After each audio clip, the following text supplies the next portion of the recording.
O Ama sa langit, ang aking magandang anak na babae ay naging kagalakan sa akin at mahal ko siya. Panginoon, nagpapasalamat ako sa paglalagay mo sa kanya sa aming pamilya at sa kagalakan na dulot niya sa akin at sa marami pang iba, kung saan ako ay nagpupuri at nagpapasalamat sa iyo. Panginoon, nakilala mo siya bago siya ipinaglihi at minahal mo siya bago siya isinilang, at kung paano ako nagpupuri at nagpapasalamat sa iyo na napapaunlad niya sa iyo ang isang simpleng pananampalataya at pagiging bata. Habang inaasam kong makamit niya ang isang malalim at hindi matitinag na pananampalataya kay Kristo, na alam kong mas mahalaga sa iyo kaysa sa akin. Dahil alam kong mahal mo siya nang may walang hanggang lambing, isang pag-ibig na higit sa aking malalim na damdamin para sa kanya. Dalangin ko na siya ay lumaki bilang isang banal na kabataang babae na may matatag na pananampalataya sa Diyos at isang dalisay at magiliw na puso.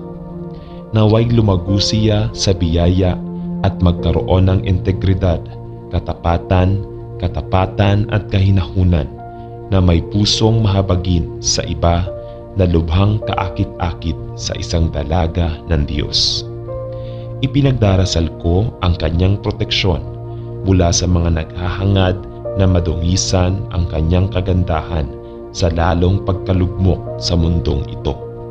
At pinupuri at pinapasalamatan kita sa pagmamahal at kagalakan na dulot niya. Ang aking magandang anak na babae ay dinala sa aming buhay. Sa pangalan ni Jesus, idinadalangin ko. Amen. Ama sa langit, itinataas ko sa iyo ang aking anak habang siya ay pumapasok sa paaralan ngayon, at ipinagdarasal ko na ikaw ay maging malapit sa kanya buong araw. Dalangin ko na protektahan mo siya, espiritu, kaluluwa at katawan, at na hindi mo lamang siya ingatan mula sa sinumang maaaring walang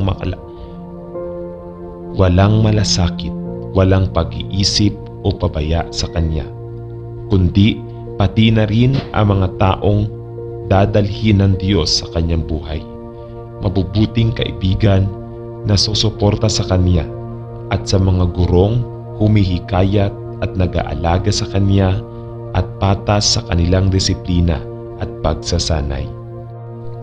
Dalangin namin na huwag siyang masangkot sa hindi naaangkop na mga tao na maaaring iligaw siya, at tulungan kaming matukoy ang anumang hindi pangkaraniwang mga pag-uugali o pag-uugali na maaaring magresulta mula sa kanyang pakikisama.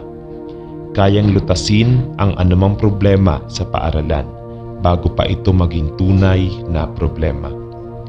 Naway paunlarin niya ang kanyang mga kasanayan sa pamamahala sa oras at disiplina, at maging handa at handang matutunan ang kahulugan ng responsibilidad, pananagutan at autonomiya. At ipinagdarasal ko na ang kanyang paglalakad kasama si Jesus ay lumago at lumakas araw-araw. At idinadalangin ko rin na mula sa pagising mo hanggang sa pagpikit mo sa pagtulog, na ang Diyos ay patnubayan ka sa tamang landas at gabayan ka sa lahat ng katotohanan, upang siya ay maniwala at magkaroon ng kaugnayan sa Jesus. Maaaring lumago at umunlad, naglalayon para sa espiritual na kapanahunan, naghahangad na panatilihin si Jesus sa sentro ng aking buhay, na kung saan ang pangalan ko ay nananalangin. Amen. Panginoon, lumalapit ako sa iyo ngayon dahil ang aming pinakamamahal na anak na babae ay inaapi ng kanyang mga kaibigan, at ito ay seryosong nakakaapekto sa kanya. na nagdudulot ng matinding sakit at pagkabalisa. Panginoon, dalangin namin na protektahan at suportahan mo siya at bigyan siya ng perpektong kapayapaan sa kanyang puso. At dalangin namin na makialam ka sa kakilakilabot na gawain ito ng pananakot at bigyan siya ng lakas ng loob na iulat ang anumang kaso sa mga otoridad at sa amin. Hindi natatakot na banta o hindi papansinin. Dalangin namin na bigyan mo kami ng karunungan at biyaya upang suportahan siya sa sitwasyong ito at na huwag mong palalahin ang mga bagay sa pamamagitan ng aming mga aksyon. Ngunit magkaroon ka ng lakas ng loob na lutasin ang problemang ito at harapin ito hanggang sa wakas. Dalangin namin na hindi kami matatakot sa mga kahihinatnan ng maghapon sa pagsiklab ng pananakot na ito sa aming mga buhay at ang pagtitiwala ay magpapanatili sa amin na ganap na ligtas sa lahat ng ito. Sa pangalan ni Jesus, ang aming dalangin. Amen. Ama sa langit, napakabilis na lumipas ng oras at ang batang babae na nagdulot sa amin ng labis na kagalakan at sakit sa paglipas ng mga taon ay naging isang magandang dalaga at naghahanda na ngayong pumasok sa kolehiyo.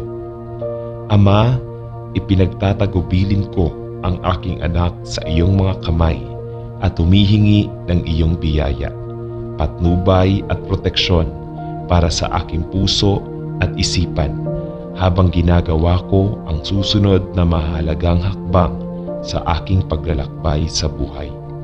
Ama, dalangin ko na pangisawaan mo ang paghuhukay niya at ng kanyang mga kasama sa silid, kanyang tutor, iba pang mga estudyante sa kanyang klase at ang mga makakasama niya. Dalangin ko na gabayan mo ang kanyang mga hakbang at gumawa siya ng matalinong mga pagpili sa bawat lugar ng kanyang bagong buhay at habang siya ay malayo sa tahanan at malayo sa aming pangangalaga at patnubay. Panginoon, ipinagdarasal namin na siya ay lumapit sa kanyang pag-aaral sa kolehiyo ng matalino at gamitin ito bilang isang magandang pagkakataon upang umunlad sa kanyang pag-aaral at hindi mag-aksaya ng oras sa napakaraming panlipunang aspeto. Ang lipunan, bagamat mahalaga ang lahat ng ating buhay, at minsan ay maaaring magkaroon ng negatibong impluwensya sa ating buhay. Ating mga pagpili at responsibilidad maliban kung tayo ay sinasubaybayan. Ito ang aking hinihiling sa pangalan ni Jesus. Amen.